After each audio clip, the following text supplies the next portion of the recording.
Hi everyone, this is LAR Games, and today I'm watching episode 12 of Isekai Slime. Last episode, we got to see there's kind of like a little bit of rivalry going on between both the princess and Rimaru's new secretary. And personally, I will always side with the princess because I like her so much more. And yeah, after confronting the lizards, this happened. I think it's a druid or something. And, she addressed him for something, so she needs his help. I assume it's, it's gonna be about those orcs that are, you know, causing havoc. But yeah, I guess we'll see what she says.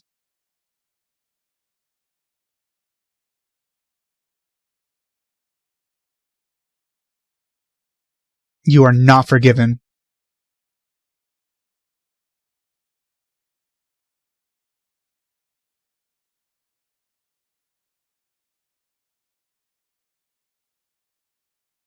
Yeah, he was already gonna do that.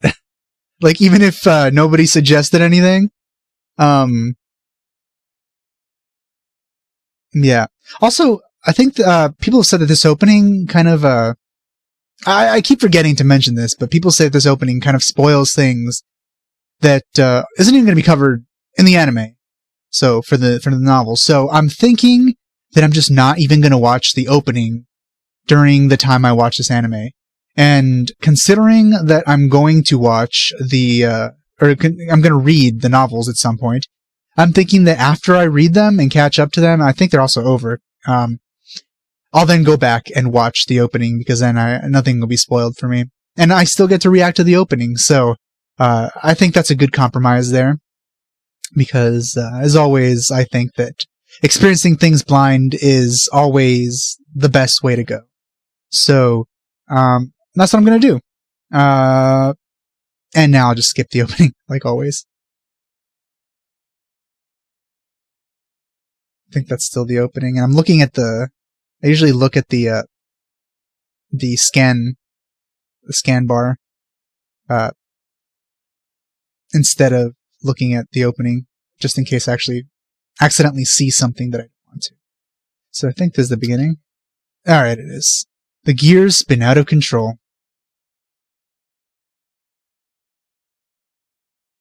She's a very glowy woman.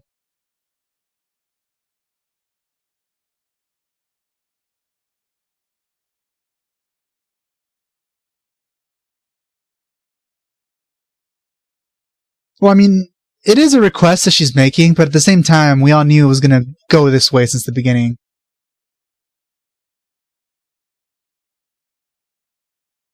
But it does make me wonder how much she knows about Rimaru. She said something I missed.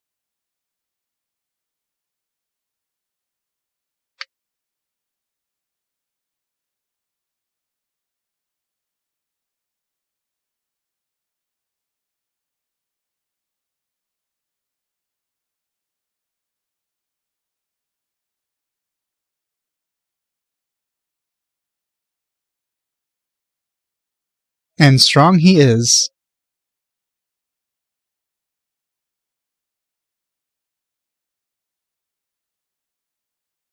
Those potato chips? You know, okay. I'm sure that, you know, in the novels, because this is how a lot of web novels go, like isekai stories in general, where they are overpowered, they tend to always try to recreate things that come from our world. Specifically Japan, because they're from Japan and it makes sense.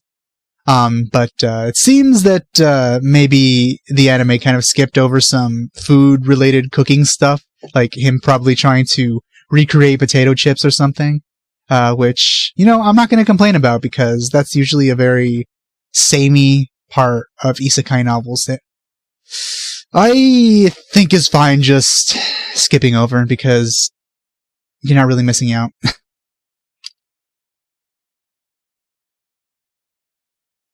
Though how does she know she can eat a potato chip? She knows a little too much here.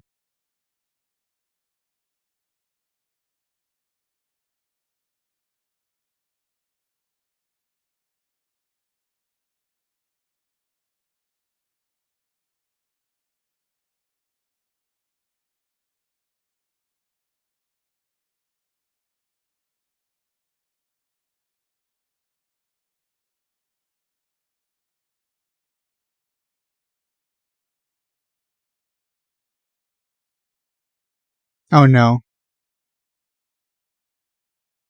Okay. For some reason, I thought that he was going to be a slime again, and he was going to be under her boobs, like he usually is with other characters. Also, I love that pose she makes.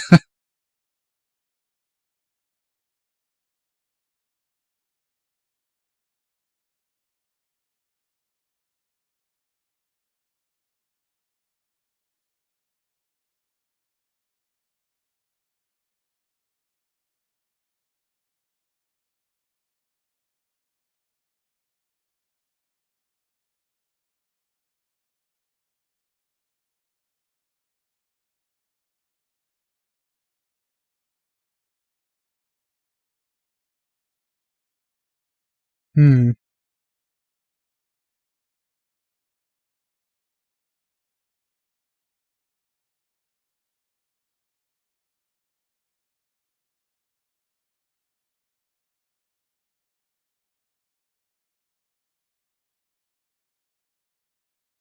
So they even eat, like, bodies that fall? Yeah.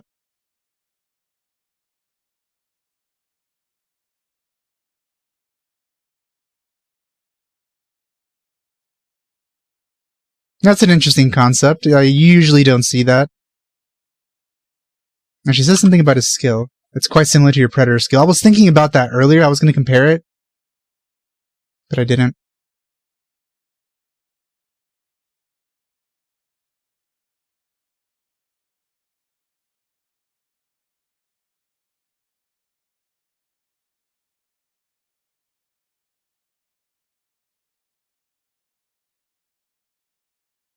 She keeps saying and doing things before I comment on them.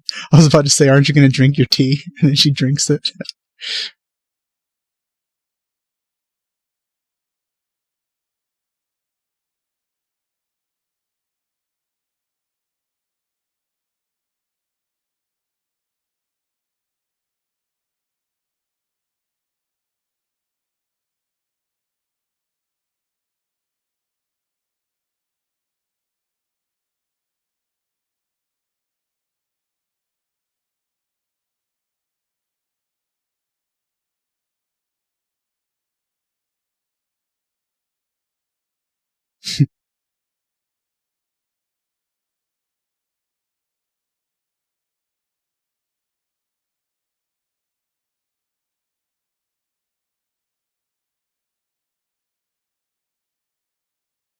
Yep.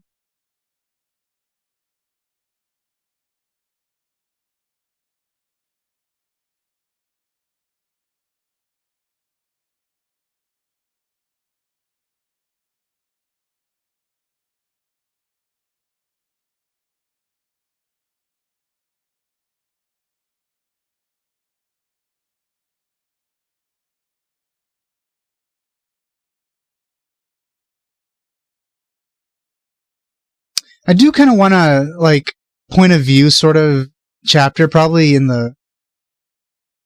light novels or something, where it kind of shows how she learned all of this about him.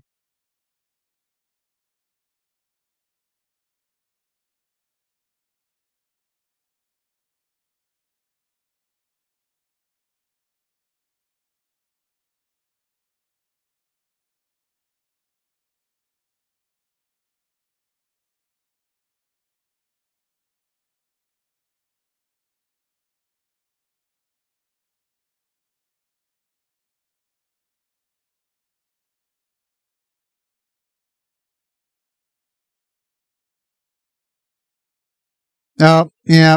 I was afraid that was going to happen again, and it did.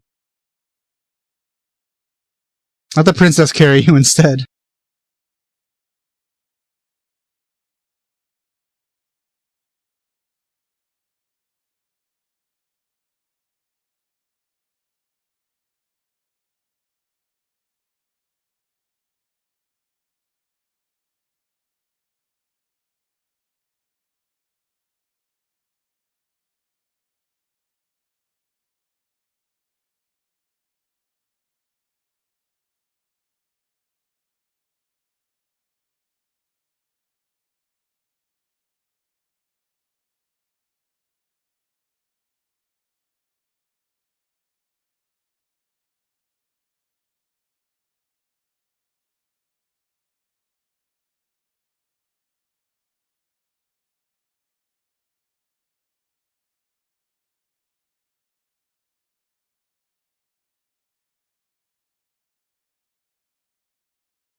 I mean, he's pretty entertaining.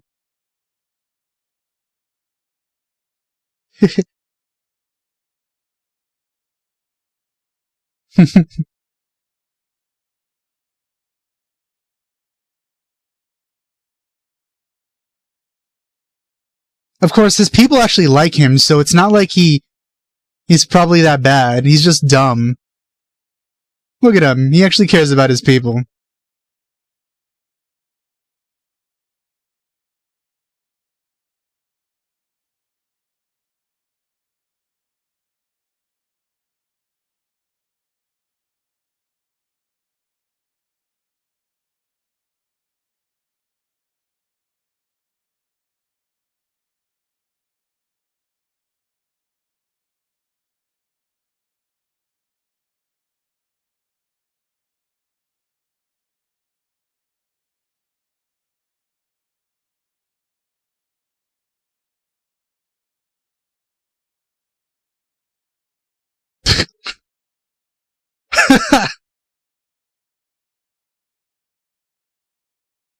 How creepy.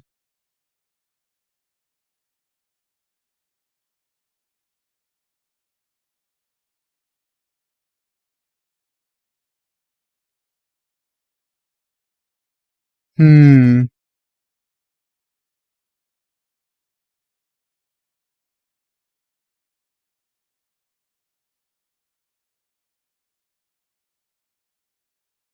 You know who his voice reminds me of? He reminds me of that producer guy in Girlish Number, who annoyed me a lot. Feels a lot like that.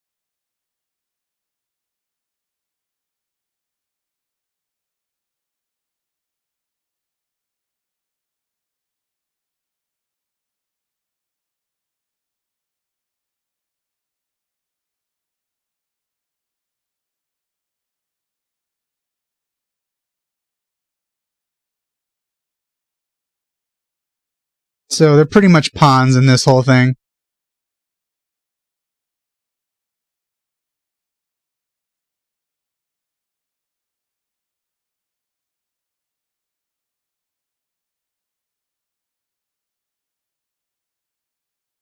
He's probably gone.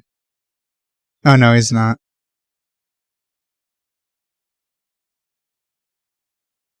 But he seems really easy to manipulate.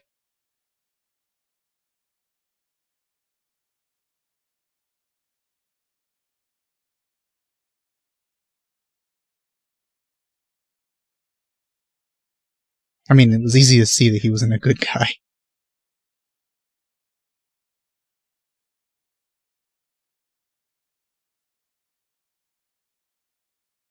Look at all those 3D orcs.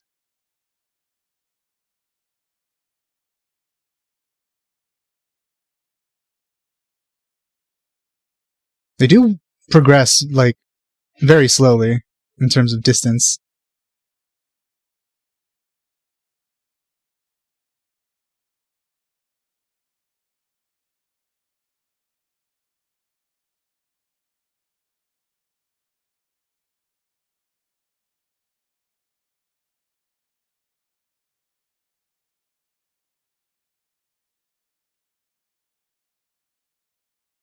Hmm.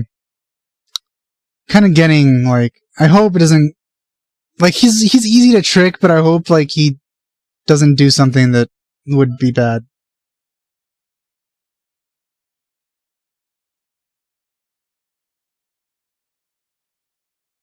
Unless it's not Gabiru that's coming.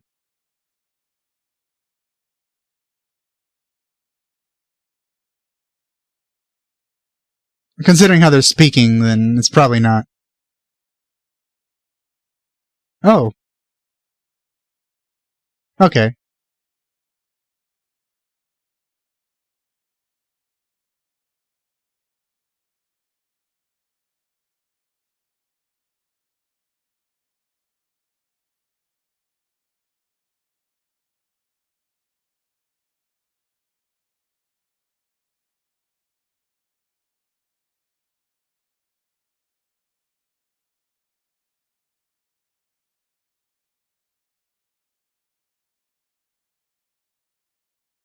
That is pretty significant considering it's the Dryads.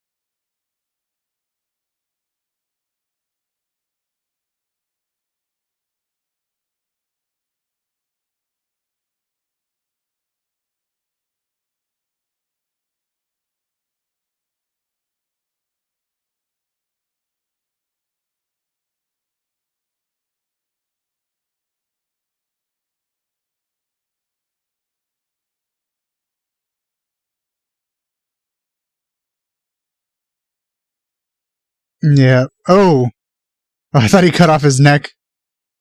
I mean, his head. At least he's restraining himself.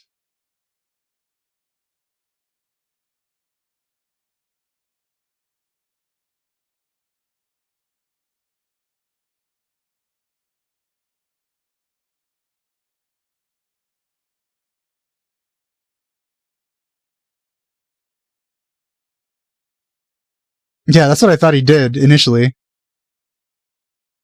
Like, I was almost expecting his head to just, like, plop off.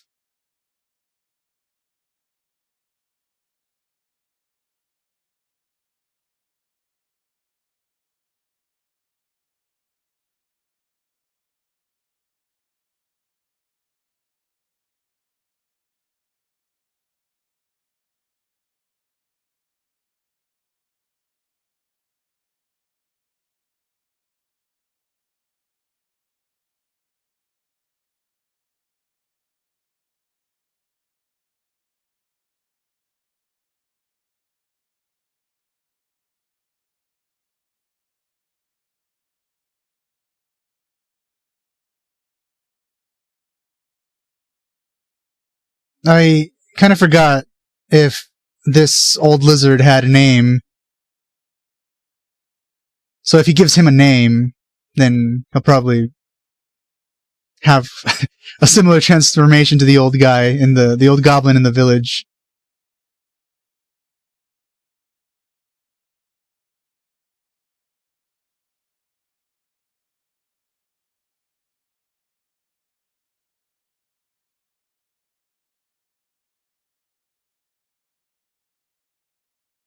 So far, this female lizard is best lizard.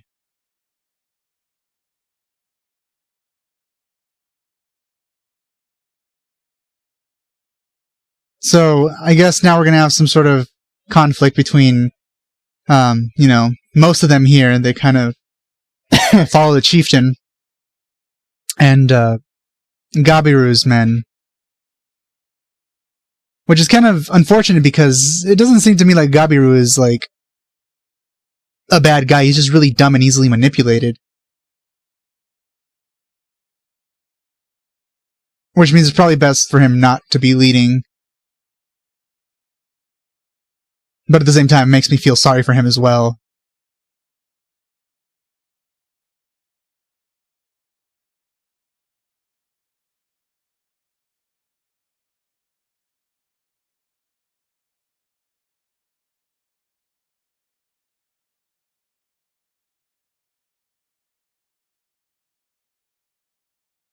Well, no, there's not 200,000 anymore.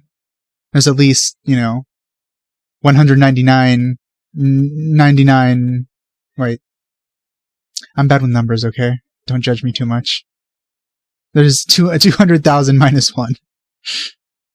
At least.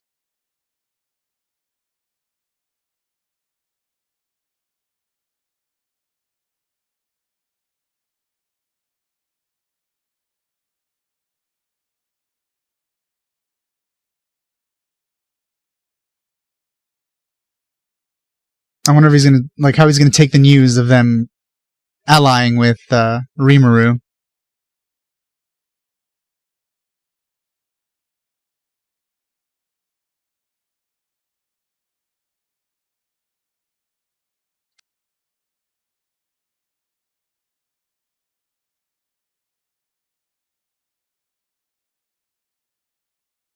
Yeah, this is what I was hoping wouldn't happen.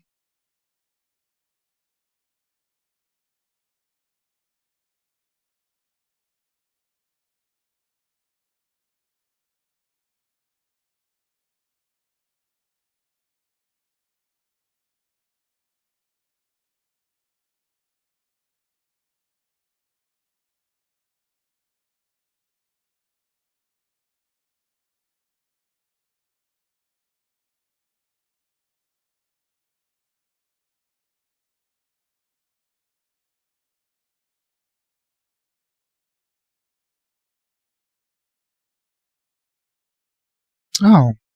Did they say that she was his brother? So yeah, he pretty much betrayed his family now. I wonder if there's gonna be any... I wonder if there's gonna be any,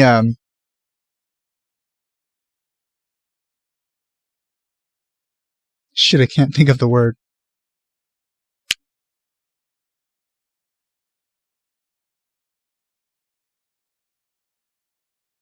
Redemption! Ugh, that took me way too long. Yeah, if there's gonna be any redemption for him later on.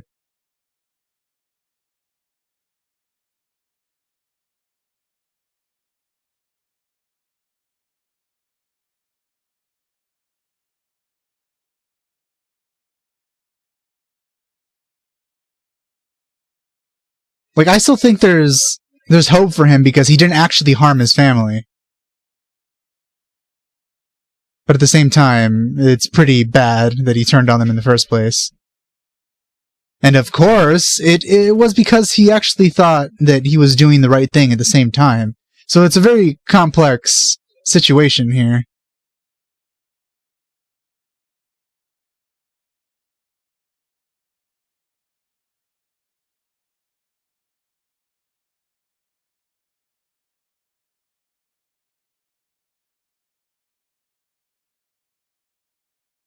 Good thing that armor doesn't work.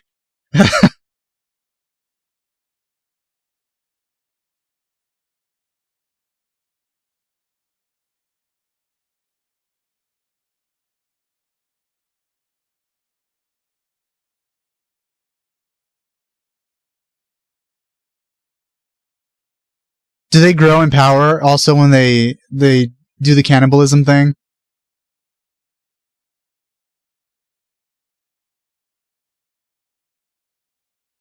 Well, I mean, they're eating, they're distracted.